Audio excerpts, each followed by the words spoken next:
dia a todos, muito bem-vindos ao Congresso. Iniciaremos mais uma mesa, a primeira mesa do dia. Eu vou ler os procedimentos e, em seguida, apresentarei os respectivos falantes da mesa. Lembrando a todos que apenas as câmeras daqueles que vão apresentar poderão estar abertas. O tempo de apresentação será de 20 minutos, resguardando o tempo de 30 minutos para as perguntas, logo em seguida o último apresentador. Lembrando que, por uma questão de objetividade, apenas 5 perguntas serão selecionadas para serem respondidas. O procedimento de perguntas será via chat ou utilizando o recurso Raise Hand, levantar a mão. Lembrando a todos que o evento está sendo gravado e transmitido ao vivo pelo YouTube. Na mesa de hoje, nós teremos apenas 2 participantes. O último participante entrou em contato nos avisando que não poderia comparecer. Então, nós começamos com o Michel Platini, da Faculdade Católica de Fortaleza, com o título Do Medo à Sociedade, a passagem do estado de natureza para a sociedade civil em Thomas Hobbes.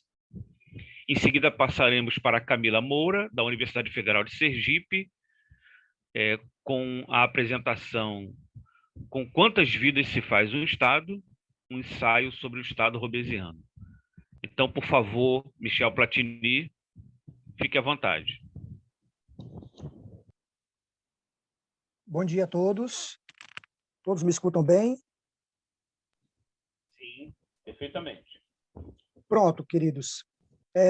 Hoje quero agradecer, pela oportunidade, tá bom? Um bom dia para todos nós. Hoje, como já foi dito aí pelo doutor, o meu tema do meu projeto,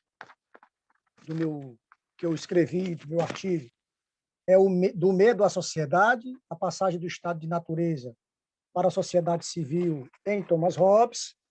Eu dividi em 4 partes centrais, para melhor entendimento de todos. Nós vamos começar com o medo hobbesiano como fator contribuinte para a saída do estado de natureza e a assinatura do Pacto Social. Depois, ponto 2, igualdade e liberdade preeminente para a guerra generalizada de todos contra todos. Terceiro ponto, contrato ou pacto social como fator preponderante para a paz hobbesiana. E, por último, a necessidade do Estado soberano como fator fundante para a paz entre os homens. Ponto 1. O medo hobbesiano como fator contribuinte para a saída do estado de natureza e a assinatura do pacto social. Minha mãe pariu gêmeos, eu e o medo. Célebre frase do nosso amado Hobbes. Essa frase de Hobbes, com a qual se apresenta o irmanado ao medo, sintetiza toda a sua filosofia, que remonta à Inglaterra sacudida por conflitos entre católicos e protestantes no século XVI. Hobbes foi um homem que viveu intensamente a realidade de seu tempo, porquanto conseguia visualizar a situação conflituosa entre poderes e religiosos do seu país. Todavia, Hobbes, ele com seu irmão, o medo, temia um fator altamente complexo no seu tempo, a invasão espanhola. Afinal, para que haja guerra, não é necessário haver violência real, há rumores e a ameaça da mesma. De fato, haviam grandes rumores de que, a qualquer momento, chegaria a notícia de que as tropas inglesas da Espanha haviam chegado. O medo será o grande parceiro de Hobbes praticamente durante toda a sua vida. Já no século XVII, ele presenciou 2 grandes revoluções que, de certa forma, espalharam um grande temor pela Europa. pois trouxeram mudanças radicais e fundamentais de filosofia. Uma delas foi a própria Inglaterra, onde a luta pelo poder desencadeou uma ampla guerra que foi descrita por Hobbes como guerra irracional. O outro grande fator de proporções universais foi a Revolta Científica. Essa descoberta foi de extrema importância para a sociedade, pois trouxe grandes mudanças e insatisfação para aqueles que eram detentores do poder da época. Segundo o filósofo Renato, toda a filosofia passa pelo trilho do medo. Destaca-se, então, um pensamento conformista. Até como o homem resolve criar a instituição artificial, basta descrever o que passa com os mesmos no estado de natureza. De fato, para Hobbes, a natureza humana é caracterizada pelo estado pré-social, pela igualdade, pela liberdade. Michel, só um momentinho, por gentileza. A sua internet está muito instável. Se você quiser, por favor, desligar a câmera para ficar mais estável, pelo menos o som, tá bom? Por favor. Muito obrigado. Ok. Nada, meu querido. Estamos aqui para cooperar. Todos me escutam melhor agora? Perfeitamente. Pronto. A natureza em Hobbes tem um caráter igualitário, pois o homem individual tem direito a tudo, assim como os demais homens nessa sociedade pré-social. Sentem o mesmo direito que o primeiro. Com isso, podemos perceber um sentimento de disputa entre todos os indivíduos que levam um medo recíproco no estado de natureza. Portanto, se dois homens desejam a mesma coisa ao mesmo tempo, sendo que é impossível ela ser gozada por ambos, eles tornam-se inimigos do Hobbes. O homem, nesse estado natural, é desconfiado no que diz respeito ao seu próximo. Os homens não tiram prazer nenhum da companhia um dos outros, e sim, pelo contrário, um enorme desprazer, quando não existe um poder capaz de manter a todos em respeito. Palavras de Hobbes. Nessa problemática relativa ao medo, podemos observar que, nesse estado apolítico, o homem vive por seus medos. A honra é sua ganância, pois ele pode perder tudo, mas lutaria por sua honra acima de qualquer coisa.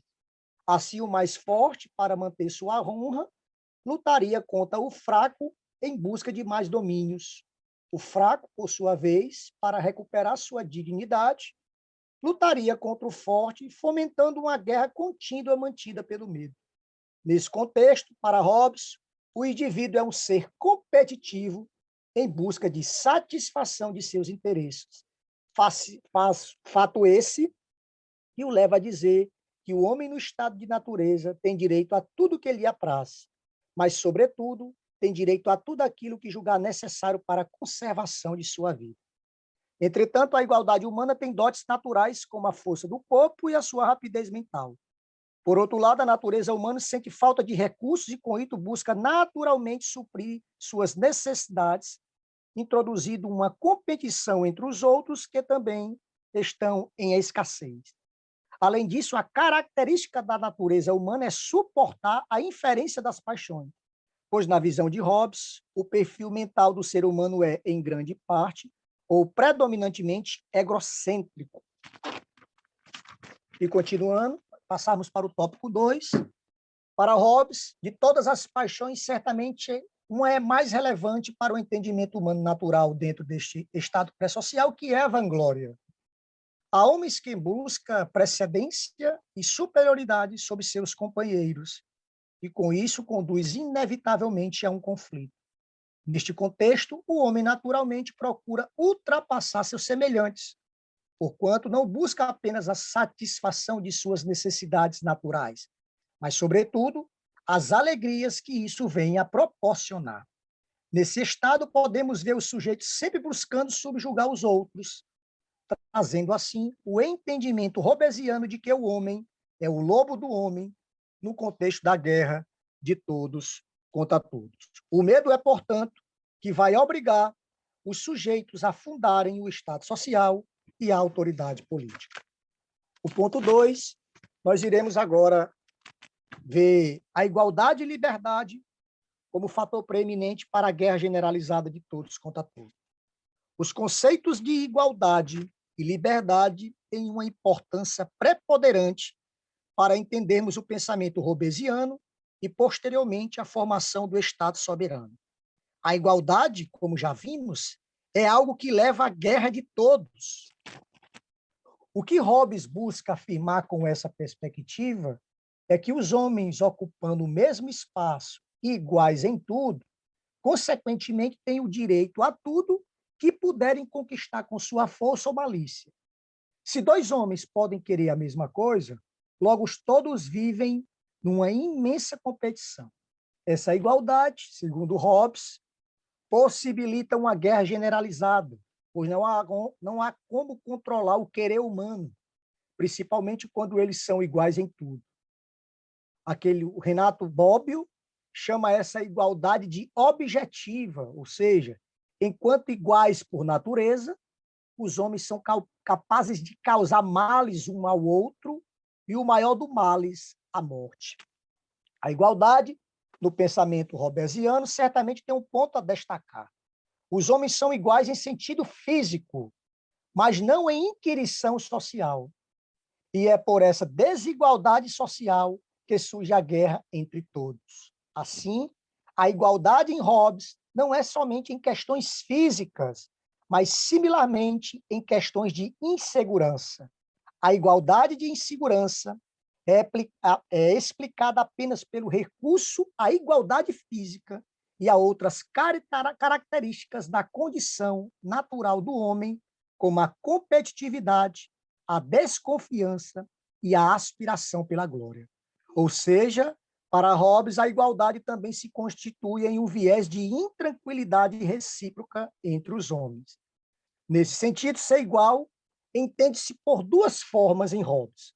Uma parte de um pressuposto em questão física, outra em um sentido que todos são iguais quanto à sua desigualdade e insegurança.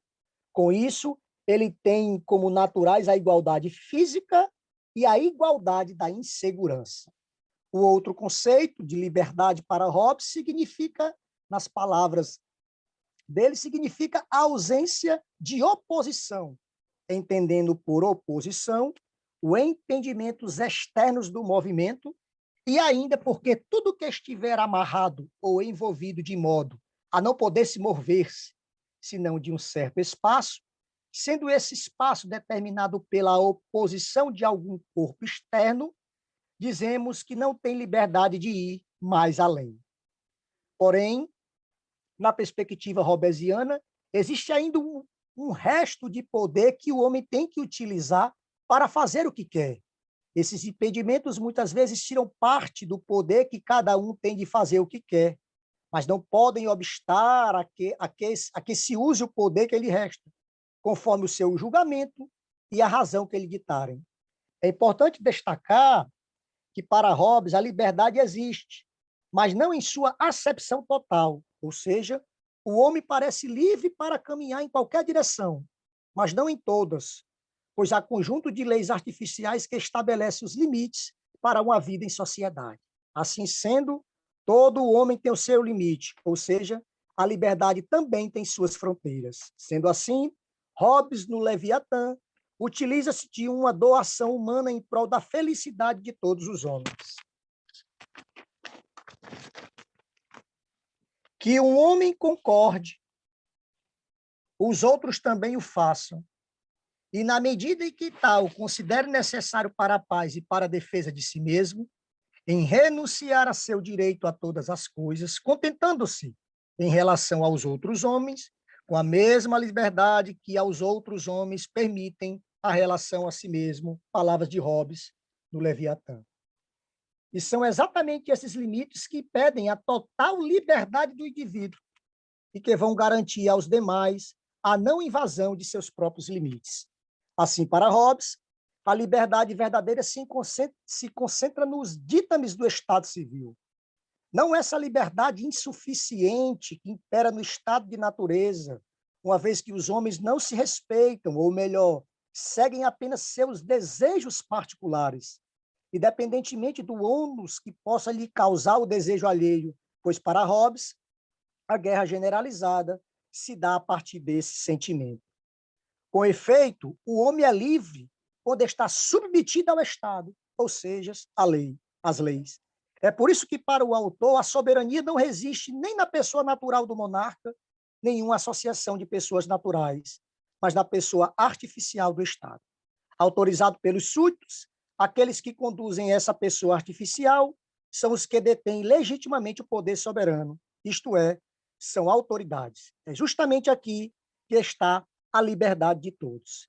Assim, para Hobbes, o homem fora do Estado soberano tem sim uma liberdade, mas ela é falha e não consegue dar ao homem o que ele mais procura, que é a paz. Todavia, só é conquistada essa mesma paz quando os homens se privem de seus direitos e doam para o soberano. E quando isso acontece, aqui para Hobbes, haverá a verdadeira paz entre os homens. Tópicos 3, nós vamos agora para o contrato social, em rápidas e breves palavras para terminarmos. O estado de natureza é um estado de guerra de todos contra todos. Nele, o ser humano, dominado pelas paixões, obedece somente a elas, principalmente estando-as voltados para a preservação de si, por meio da busca de bens exteriores. Enquanto perdurar esse direito de cada homem a todas as coisas, não poderia haver para nenhum homem, por mais forte e sábio que seja, a segurança de viver todo o tempo que geralmente a natureza permite aos homens viver. Palavras de Hobbes. No estado de natureza, todos os homens possuem o direito natural. Este consiste na liberdade de usar o próprio poder da maneira como bem entender para se preservar. Possuem uma liberdade natural, que consiste na ausência de qualquer fator externo que possa impedir ou tirar parcialmente o poder de se fazer o que se quiser de maneira que for necessária para atingir os bens desejados. O estado de natureza, ele é um estado de guerra de todos contra todos, mas também é um estado de insegurança. Frente a isso, o homem nesse estado só busca uma coisa, que é a sua preservação, ou seja, ele quer precaver do outro, sendo que o mesmo tem direitos iguais a ele.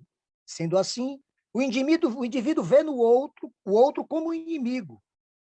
Ou seja, o desejo humano é orientado como um elemento antissocial. Ele é uma regra que torna impossível a convivência em sociedade e em paz. Aqui em Hobbes é enfático afirmar que o estado de natureza, mesmo sendo a condição natural do homem, não é o mais propício à preservação de sua vida e segurança.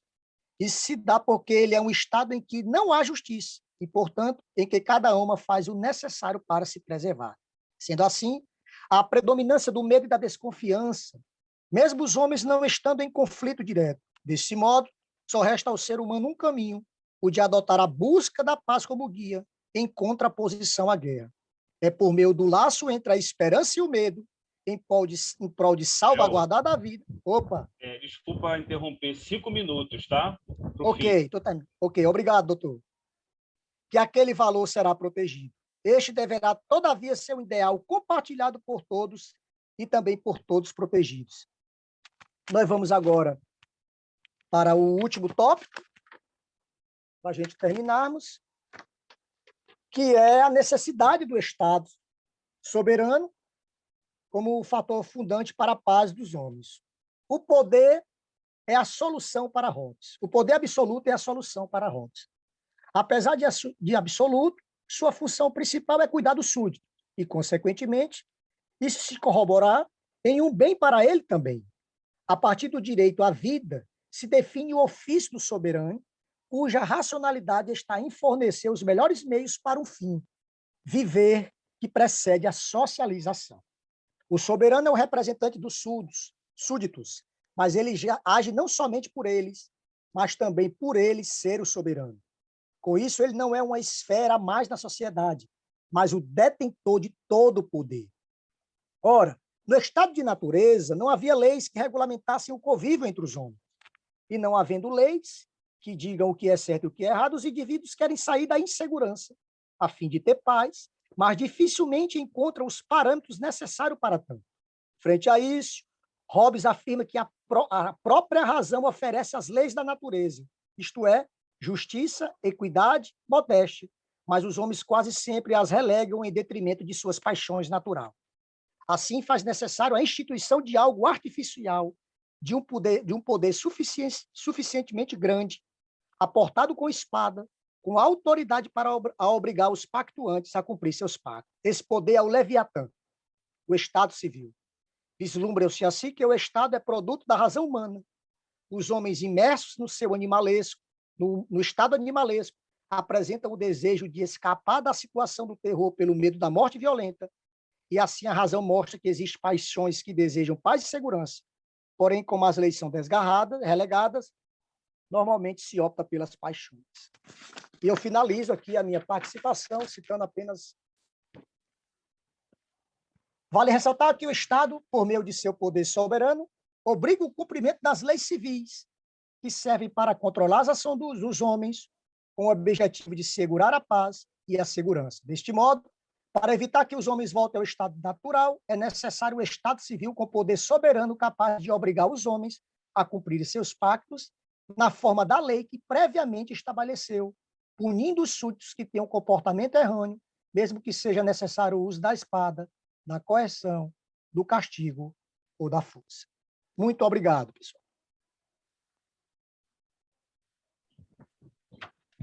Obrigado você, Michel.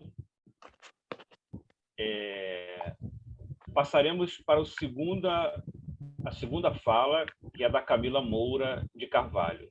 Por gentileza, Camila. Oi, bom dia. Me ouvem bem? Bom dia. Sim, perfeitamente. Certo. Bom dia a todas e todos.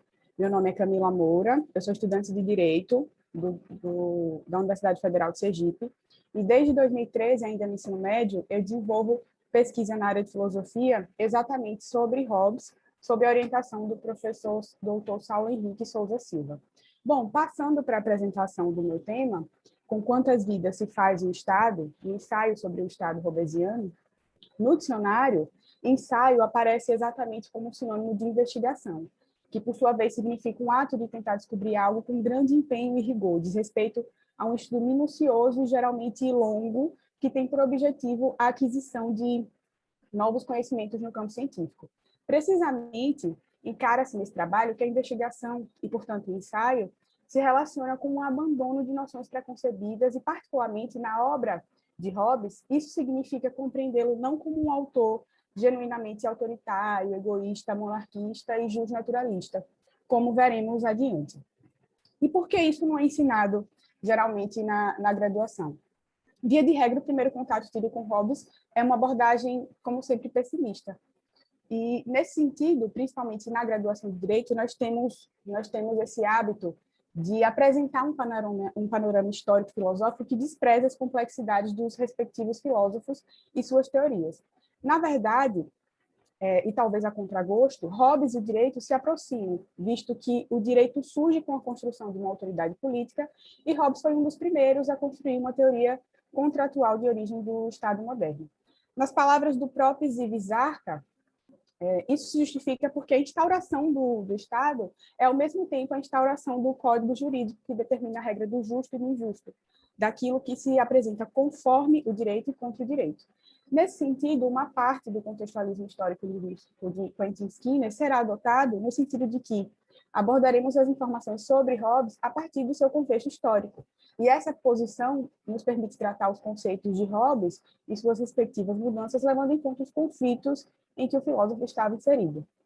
Então, esse texto objetiva analisar alguns aspectos, na verdade, da teoria política sobre a origem da autoridade política, conforme concebida por Hobbes na sua empreitada na criação de uma ciência civil.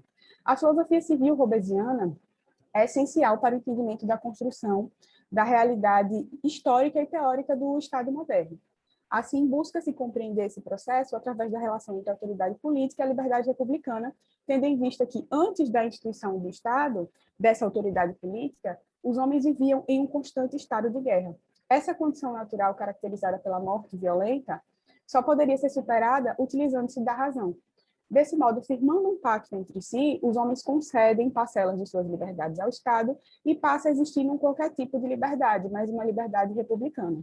Dito isso, trata-se mais especificamente de analisar o tema da morte Hobbes, visto que essa situação de morte violenta leva ao surgimento do Estado, que é instituído para preservar e garantir a vida dos súditos. Contraditoriamente, essa proteção à vida dos súditos pelo Estado leva à desobediência, porque a obediência em face do poder soberano dura apenas enquanto a sua proteção for funcional.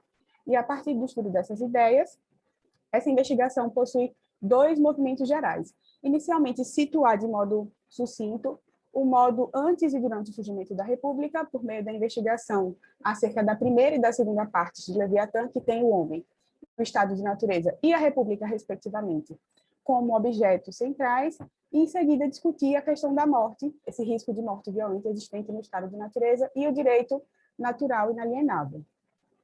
E a preservação da vida também como razão de existência do Estado para problematizar a composição do Estado a partir dos súditos, como sugerido no próprio frontispício da obra, que a gente até vê, né, na divulgação do evento, na programação do evento. Essa orientação está centrada na concepção de Hobbes, segundo a qual o Leviatã é formado por um conjunto de homens. A partir dessa tese, Hobbes compara os membros, a formação do nosso corpo, com as instituições da vida pública. Então, a tese do Leviatã traz consigo a ideia de um poder amparado na coletividade, o seu significado político é traduzido por república ou Estado, e se assemelha ao homem enquanto um organismo, uma figura representativa de toda a multidão, que possui força e é projetada para garantir a segurança e, consequentemente, a conservação da vida de seus súditos. A liberdade, por sua vez, ela consiste na ausência de impedimentos externos, e o estado de natureza é uma condição de irrestrita liberdade, enquanto a república é a restrição da ampla liberdade pela imposição das leis civis. E essa relação ela é desenvolvida exatamente com base no pensamento mecanicista de Hobbes, que compreende o movimento dos corpos naturais, da filosofia natural, e também dos corpos políticos, a filosofia política. Em outras palavras, essa argumentação de Hobbes tem uma forte base de filosofia natural, sem a qual não é possível compreender o seu funcionamento. E a partir dessa análise do pensamento mecanicista de Hobbes, que compara a estrutura do corpo humano com a vida pública, é possível avançar para a instituição do Estado. Em Leviatã, a partir do momento que os homens introduzem restrições sobre si mesmos para que seja possível viver em república, nós temos o que Hobbes chama de causa final, finalidade e desígnio dos homens. Em outros termos, o fim último dos homens é a conservação da sua própria vida. E para isso é preciso sair do estado de guerra pela busca da paz e estabelecimento de um contrato. Desse modo, sem poder coercitivo, que através do medo e da coerção das leis civis e de castigos obrigue os cidadãos a cumprir os pactos sociais, é impossível superar essa condição de guerra de todos contra todos, e esse poder coercitivo se refere à própria instituição de uma autoridade política. No próprio frontispício de Leviatã, a figura representativa do Estado concentra em suas mãos a espada, simbolizando o poder temporal, mundano, e o cajado, o poder espiritual, o poder religioso. Além disso, o Leviatã é formado pela resignação de parcela de liberdade de cada pessoa. Então, é possível inferir que a centralização do poder no Estado é necessária para a garantia de uma soberania plena. Então, dessa maneira, o frontispício, né, aquela imagem do Leviatã que aparece no início do Leviatã, é um componente essencial da obra. Então, a finalidade da República é a segurança individual, já que cedendo parcela de sua liberdade, os homens objetivam assegurar a própria vida e o Estado se compromete a garantir isso. É importante destacar que, com a instituição da República, todos os direitos naturais deixam de valer e permanece apenas um de maneira indissolúvel, que é o direito de preservar a própria vida, o que vai fundamentar uma espécie de teoria da resistência em Hobbes. É o que acontece quando, havendo somente os pactos, sem o uso da força pelo Estado para assegurar o cumprimento, o cidadão confia apenas em sua própria força para se proteger, devendo-se utilizar os meios necessários para tanto. Assim, o direito natural mais voltado ao indivíduo tende a ser substituído por outro mais limitativo, que se impõe soberanamente com validade para toda a sociedade política. Esse direito é emanado pelo Estado. Desse modo, a liberdade republicana é assim chamada porque, com o surgimento da República, passa a ser o Estado o detentor da força, e, consequentemente, da punição nos casos em que suas normas forem desrespeitadas. Nesse ponto, é possível notar um caráter duplo da liberdade republicana. Ao mesmo tempo em que tem origem para possibilitar o viver sem a preocupação de morte violenta, a liberdade na República também está voltada para o Estado, porque agora é ele quem detém o monopólio do uso da força para assegurar a paz. Ainda falando sobre essa finalidade da República, tratando mais especificamente sobre a questão do consentimento entre os homens, Hobbes pontua que se houvesse a possibilidade de os homens chegarem a um acordo entre si, não haveria necessidade da existência de um poder superior.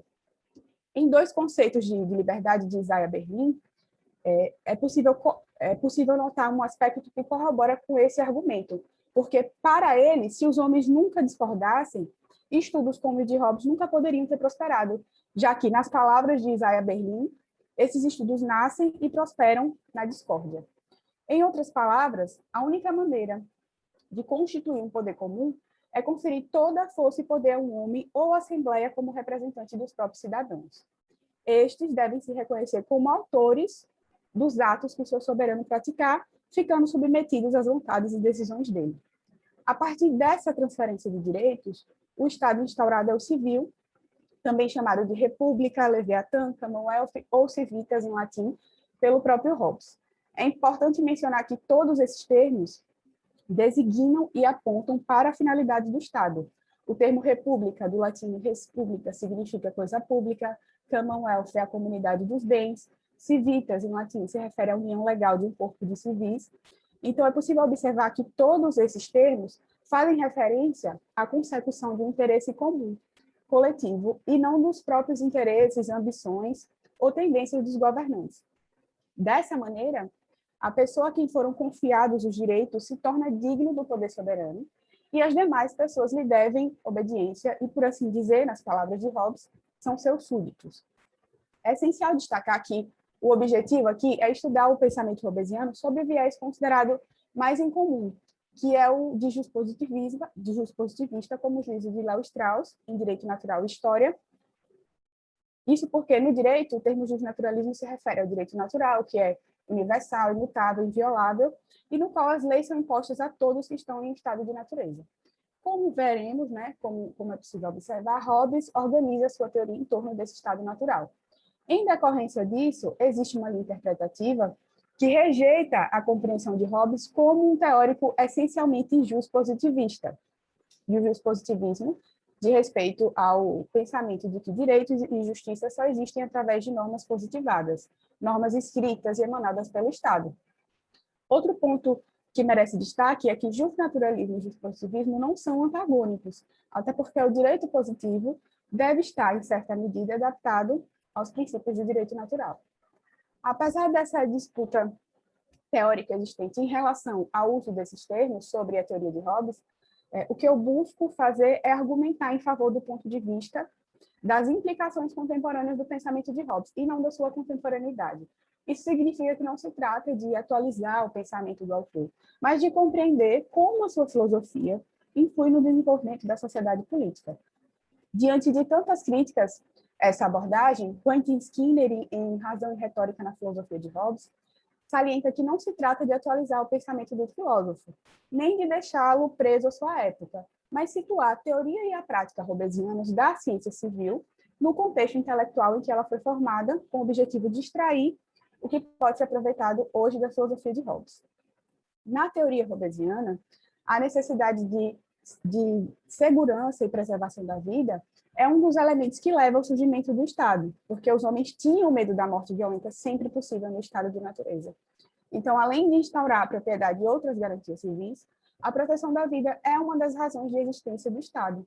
Como consequência dessa instituição, a partir desse contrato social estabelecido entre os próprios homens que criam o Estado e que conferem a ele os poderes que possuíam no estado de natureza, temos que é impossível desfazê-la, até porque quem se opor ao soberano será punido por ele, e caso exista rebelião, isso implica em uma condição de retorno ao estado de guerra.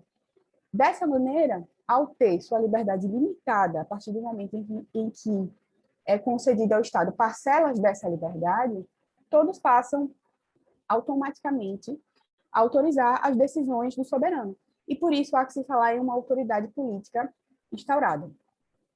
Com a existência desse Estado, de uma autoridade política que regula a conduta humana e cria certos impedimentos, a liberdade do indivíduo fica limitada, condicionada ao poder coercitivo e legislador do Estado. Desse modo, todos os atos praticados pelos homens frente ao Estado se dão por medo da coerção das leis, estando, nessa última hipótese, sujeitos a serem punidos caso cometam alguma transgressão. Se a liberdade é a ausência de impedimentos com o nascimento do Estado, que agora regula o comportamento humano, a liberdade deixa de existir? A resposta está relacionada com a própria noção de liberdade republicana, até porque, com a instituição dessa autoridade política, passa a existir uma liberdade republicana, ou seja, o indivíduo é livre na medida em que ele cede parcela de sua independência e direciona a finalidade da autoridade política. E o Estado é livre na medida em que regula a liberdade dos indivíduos e exerce a sua autoridade política. Hobbes destaca ainda que todos os homens são, por natureza, igualmente livres. Essa afirmação, ela endossa ainda mais o nosso entendimento de que a liberdade que passa a surgir com a República é uma liberdade específica, é uma liberdade adequada à vida civil, não é qualquer tipo de liberdade. No estado de natureza, o homem era livre. Com o surgimento da Commonwealth, a liberdade é determinada pelas leis positivas e suas punições. Dessa maneira, a necessidade e a liberdade também são compatíveis, até porque foi se utilizando das suas liberdades e suas necessidades que os homens instituíram o Estado juntamente com as leis civis. Em outras palavras, com a necessidade de proteger a própria vida, os homens empregam sua liberdade natural para que, cedendo ao Estado, obtivessem liberdade republicana. É justamente por essa necessidade que os súditos cedem essa parcela ao Estado. Por isso, o conceito hobbesiano de liberdade é sempre negativo, ou seja, não é uma liberdade afirmativa, mas uma ausência de impedimentos externos. A preocupação dominante de Hobbes, como ele próprio reitera, é a garantia da paz. Então, a melhor maneira de assegurá-la é por meio de um compromisso permanente com a justiça e com as demais virtudes sociais, devendo os homens não apenas agir virtuosamente, mas também cultivar esse caráter sob pena de incorrer no risco de punição ou retorno ao estado de natureza. Diferentemente do estereótipo reiterado de Hobbes, como criador de uma teoria moral egoísta, Quentin Skinner procura defender, em sua essência, que ele é um teórico das virtudes, cuja ciência civil é centrada em evitar os vícios e manter as virtudes sociais para assegurar a preservação da paz.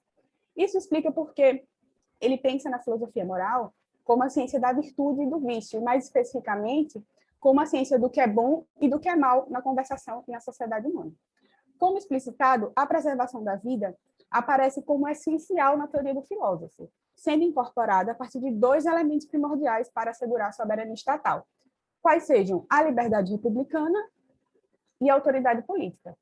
Assim, a vida e a morte, ou melhor, a possibilidade de morte violenta existente no estado de natureza aparece como um meio de surgimento do Estado, como a razão de ser do Estado.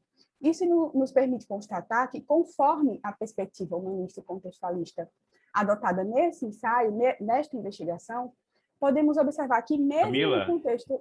Sim? 5 minutos, tá? Tá certo, obrigada. Mesmo no contexto histórico e político hobbesiano, ainda no século XVII, a vida era tratada como fundamental e o Estado surgia para preservar a vida. Hoje, o discurso do governo brasileiro, por exemplo, é de que as pessoas são descartáveis. E ainda que o presidente diga que ele não disse isso, nós sabemos que ele disse, né? Diante disso, será que nós devemos continuar sustentando esse Estado? A conservação da vida, a garantia de segurança e paz podem ser encaradas como premissas ainda hoje colocadas em prática? Podem elas serem sustentadas? Estaríamos, então, nos aproximando de uma dissolução do Estado como conhecíamos até hoje? E, tendo em vista o questionamento trazido à tona pelo título do meu trabalho, né, com quantas vidas se faz um Estado, fica o seguinte questionamento: com quantas vidas se desfaz um Estado? Com o número de mortes, ou melhor, com o número de vidas perdidas durante essa pandemia, ou será que a amplitude disso é ainda maior? Talvez seja muito simples dizer com quantas vidas se faz um Estado, mas dizer com quantas vidas um Estado se desfaz é ainda mais desafiador. Quantas vidas são ou serão necessárias para o esfacelamento, para o desfazimento do Estado brasileiro? Será que ele já não está se desfazendo? E, metaforicamente, tomando a imagem do frontispício da obra Leviatã, e levando em consideração o cultivo das virtudes conforme defendido por Hobbes, segundo a interpretação de Quentin Skinner, como um Estado se desfaz, como um Estado se faz, ou melhor, como um Estado se desfaz. Quando eu escrevi esse texto, em novembro, né, eu deixava esse questionamento. Com 123.922 vidas perdidas, isso em novembro. Ontem, a última vez que eu chequei, ontem à noite, eram 333 mil mortes. E agora, pela manhã, 337 mil vidas perdidas. Então, esse número é suficiente para afirmarmos com quantas vidas se desfaz um Estado. É certo que em tempos nos quais a vida, considerada já no século XVII por Hobbes como o bem a ser primeiro conservado pelo Estado, é tida como descartável e insignificante. Tornam-se ainda mais necessárias ensaios e investigações que seguem à risca o significado da palavra, sob pena de aceitarmos negacionismos e discursos anticientíficos. Eu encerro a minha fala por aqui e, novamente, agradeço a oportunidade desse evento, até porque quando comecei na iniciação científica, ainda no ensino médio, que ouvia falar sobre o GT Hobbes e assistia aos eventos e lia as obras de Hobbes, lia de Quentin Skinner, da Isabel Limonge, do próprio Ives Arca, não imaginava que um dia estaria participando de um congresso internacional sobre Hobbes. Então, agradeço essa oportunidade e espero encontrá-los em outras oportunidades também. Obrigada. Muito bem, Camila. Parabéns pela apresentação. Como não teremos o outro participante, abriremos para as perguntas. Nós já temos a professora Rita e aguardaremos o restante. Por favor, professora Rita, fique à vontade para as perguntas. Bom dia, uma alegria estar de volta hoje aqui com as apresentações, né? Agradecer a apresentação do Michel, da Camila, né? É sempre muito bom, né? Conhecer os novos estudiosos, né? E eu acho que é isso que a gente precisa. Então, assim, inicialmente era realmente para parabenizar e falar dessa satisfação, né? Gostei muito, vou começar do fim, tá? Vou roubar aqui, tá, Delmo? Vou fazer duas rápidas colocações, uma para cada autor. Fica à vontade. Assim, obrigada. Camila, queria dizer, assim, muito interessante, né? Principalmente essa parte que você traz o Hobbes, né? Para a gente pensar o genocídio, né? Que a gente está vivendo aqui no Brasil e sempre me parece muito importante, né?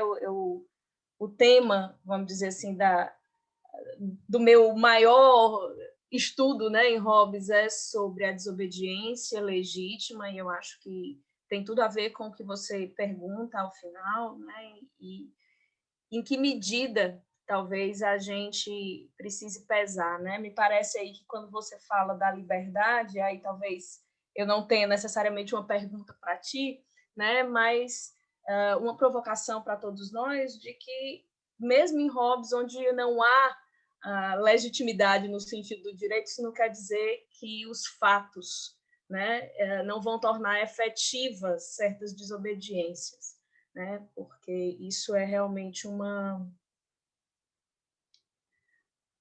premissa básica, né? Assim, a gente pode não se unir, né? Eu acho que essa é a questão, né? Em Hobbes será que a gente poderia, né, fazer um complô no sentido hobbesiano, né? Se juntar, fazer uma facção para derrubar? E é óbvio que em Hobbes isso é muito problemático, né? Porque isso parece não ser autorizado, né? Mas ao mesmo tempo Hobbes autoriza essas reações individuais, né? Ou seja, e aí a gente fica pensando que, obviamente, a gente não vive no Leviatã do Hobbes, né? Porque se a gente vivesse, as coisas estavam direito, pelo menos aparentemente eu estar menos mal, né? Mas é uma questão aí que eu te coloco, né? Que talvez as tuas pesquisas, se você for começar a pensar um pouco sobre a questão da desobediência ou da autoridade, como se discutia ontem de manhã, não sei se você teve a oportunidade de acompanhar, né? Eu acho que reforça bastante aí esse teu caminho, que já é muito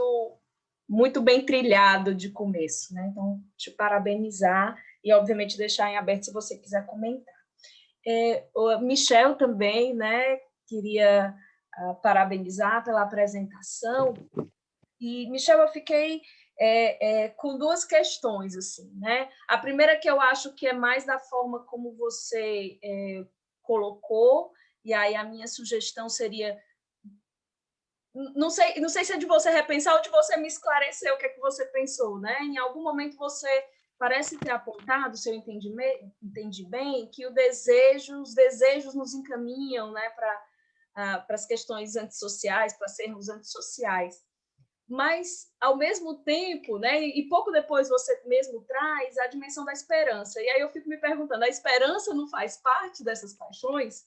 Né? Será que a gente pode botar todo o peso no medo, né, e esquecer do peso da esperança, no que ela faz, né, no que ela exerce para que a gente siga aí essas leis naturais, para que a gente ouça e faça o pacto e todas essas coisas?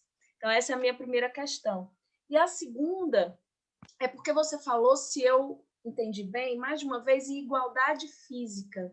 E aí eu queria entender o que você está colocando com igualdade física, porque Hobbes parece... Eu não sei se essa física é corporal, né, que você está falando aí, porque, assim, no capítulo 13, o Hobbes chega a falar que nós somos desiguais em termos corporais, das faculdades da inteligência.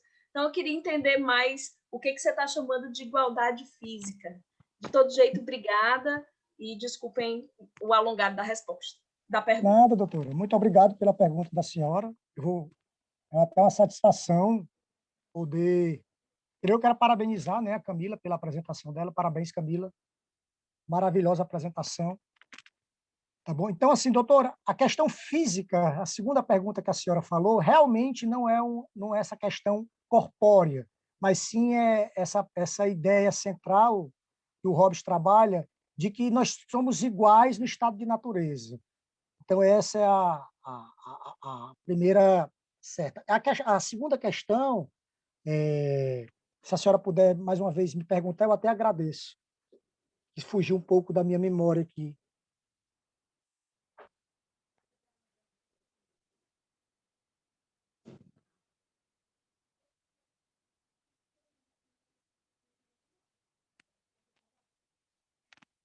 O áudio está desligado, Rita.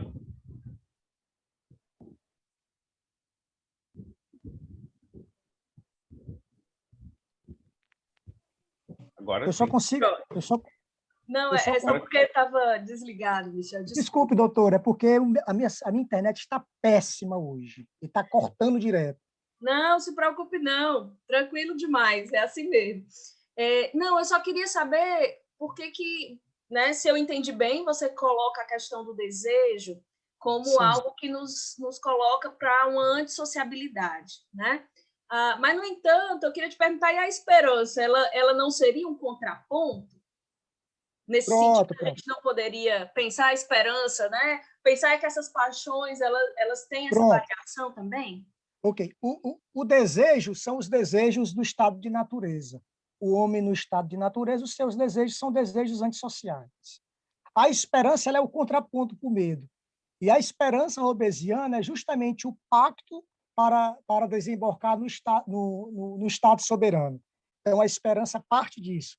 Parte para a assinatura do pacto, para trazer a paz, para se desembarcar no Estado soberano. E os desejos são os seus apetites naturais do estado de natureza.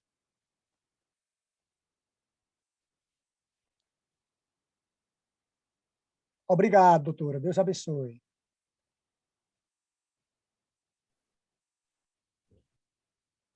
Mais Oi, alguém? Rita. Desculpa.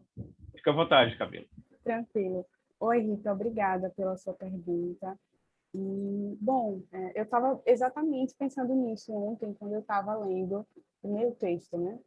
Se em alguma medida era possível, se alguma medida hoje é possível que nós tomemos atitudes com o objetivo de desobedecer ao Estado. Inclusive, tem uma amiga minha que vai se apresentar na primeira mesa de amanhã também, com quem eu escrevi um artigo, que é a Mariana Dias, que o artigo que nós escrevemos no ano passado, exatamente durante a pandemia, que é Hobbes, Pandemia e Bolsonarismo, um convite à desobediência civil. Então, nesse artigo, nós trabalhamos e pensamos um pouco disso. Assim. É claro, como a senhora disse, é problemático, ainda na filosofia, na teoria hobbesiana, mas acho que o questionamento, a reflexão que eu me pego sempre fazendo é se nós realmente estamos dispostos a isso. Se nós, enquanto sociedade civil, estamos dispostos a tomar uma atitude nessas proporções. Na verdade, isso que o Quentin Skinner destaca, e esse viés que eu tomo da filosofia de Hobbes contextualista e humanista, né, de que Hobbes cultivava exatamente as virtudes, é exatamente a coletividade. Então, o que é esse pensamento coletivo, esse pensamento voltado para a coletividade, se não um pacto social? E eu já ouvi muitos outros professores falando sobre isso, dizendo exatamente que a sociedade, nós não aprendemos quase nada durante a pandemia. E eu acho que um aspecto mais preciso que nós não aprendemos é esse senso de coletividade, esse pacto social. Então, como sair dessa situação sem um pacto social? Então, não apenas isso, eu acredito. Um pacto que seja cumprido pela sociedade, com base nas virtudes, nesse pensamento coletivo, um acordo entre nós. Então, como conciliar até esse direito de preservar a própria vida e esse pacto social? Então, se nós não temos um pensamento com base na coletividade, é capaz até de apesar dos esforços individuais de cada um, de um ou outro não conseguir acabar salvando a sua vida. Um exemplo disso, por exemplo, né, pessoas do grupo de risco que ficam em casa, mas moram, convivem com outras pessoas que acabam saindo. Então, aquela pessoa ela está se preservando. Mas se nós não temos exatamente esse pensamento coletivo, se nós não cultivamos essas virtudes sociais com base na coletividade, eu acho que é impossível sairmos dessa situação na qual estamos hoje. Então, a reflexão que eu faço, que eu encaro com a pergunta da senhora, é exatamente essa. Deixa eu ver aqui no chat, tem uma pergunta. Repetir o título do artigo que será apresentado amanhã. Ricardo, esse artigo que eu citei, se for esse que eu citei, que eu escrevi com a Mariana Dias, que vai apresentar amanhã, ela não vai apresentar o artigo que nós escrevemos juntas. Ela vai apresentar outro tema, né, também sobre Hobbes, claro, mas não vai ser o artigo, certo? E se você quiser, eu acredito que a Mariana está assistindo, ela pode até colocar aqui no chat, o título do artigo é Hobbes, Pandemia e Bolsonarismo, um convite à desobediência civil, e ele está disponível gratuitamente, sim, na internet. Obrigado, Mariana. Camila, professora Rita. Mais alguém gostaria de se pronunciar a respeito das comunicações? Parece que hoje ninguém está motivado.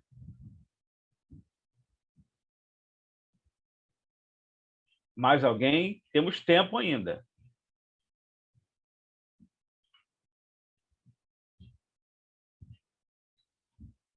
Então, se não há mais ninguém para proceder às perguntas, nós vamos finalizar a mesa. Eu acredito que teve uma pergunta aqui do Gerson no chat, acabei de ver. Sim. Ele pergunta o Você quer ler? seguinte, Sim, ele diz, eu não consegui assistir a sua comunicação inteira, mas a parte que assisti tive a impressão que você defende que há uma liberdade republicana em Hobbes. Parabéns pela exposição. Obrigada, Gerson. Então, basicamente, o que eu defendi nessa explanação, nessa apresentação e também nas pesquisas que eu já venho realizando, é exatamente que, para assegurar essa soberania plena que Hobbes, na verdade, Hobbes cultiva e convida os soberanos da época a cultivarem também, então ele não estava apenas tecendo, escrevendo uma teoria da origem contratual do Estado. Ele esperava que essa teoria fosse colocada em prática, tanto é que ele convida os soberanos a colocarem em prática, né, a praticá-la. Então, para assegurar, segundo ele, o sucesso de um Estado, seria preciso que essa soberania plena fosse assegurada. E essa soberania plena que ele traz é exatamente com base na autoridade política, no Estado e numa liberdade republicana. Isso porque, como eu disse, no estado de natureza existia uma liberdade, mas uma liberdade restrita. E com o surgimento do Estado, com o surgimento dessa autoridade política, passa a existir uma liberdade, não qualquer tipo de liberdade restrita, mas uma liberdade republicana, que é o que Hobbes até traz como a liberdade é a ausência de impedimentos externos. Então, a gente, quando passamos para o surgimento do Estado, supera-se essa condição de restrita liberdade existente no estado de natureza e passa a existir essa liberdade republicana, regulada à vida civil, porque agora é o Estado detentor do monopólio e do uso da força, né, que vai, a partir das leis civis também, que vai regular as liberdades dos indivíduos, já que cada um cede parcela de sua liberdade ao Estado. Você só me diga, Gerson, se eu conseguir responder o seu questionamento, por favor. Obrigada pela pergunta. Parece que sim, Camila. Então, mais alguém gostaria de se pronunciar? Mariana Santos. Parece que vai fazer uma pergunta, Camila. Posso ler a pergunta de Mariana para todos? Pode sim, pode sim. Então, vamos lá. Mariana diz, você comentou sobre as terminologias de Hobbes e como isso estaria relacionado com os movimentos. Daí me lembrei da própria mecânica proveniente das paixões, apetites e aversão. Minha pergunta, mais especificamente, é: em que medida você acha que isso pode ser decorrência do trabalho que Hobbes faz em cima da geometria? Bem, Mariana, eu não cheguei a me aprofundar muito nesse trabalho que Hobbes faz acerca da geometria, mas o que eu posso te dizer é que sim, de acordo com a sua pergunta, né?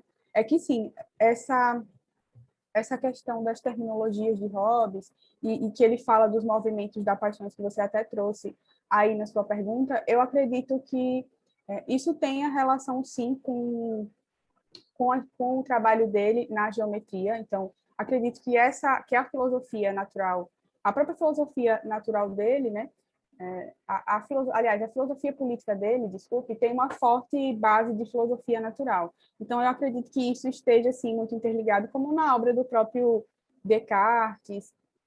Então, nesse sentido, eu acredito que por esse próprio aspecto mecanicista hobbesiano, dos estudos que ele faz e até da mudança conceitual que aparece, que o próprio Quentin Skinner aponta em Razão e Retórica na Filosofia de Hobbes, de uma mudança de movimento, de uma mudança conceitual de Hobbes, de uma obra para outra, né?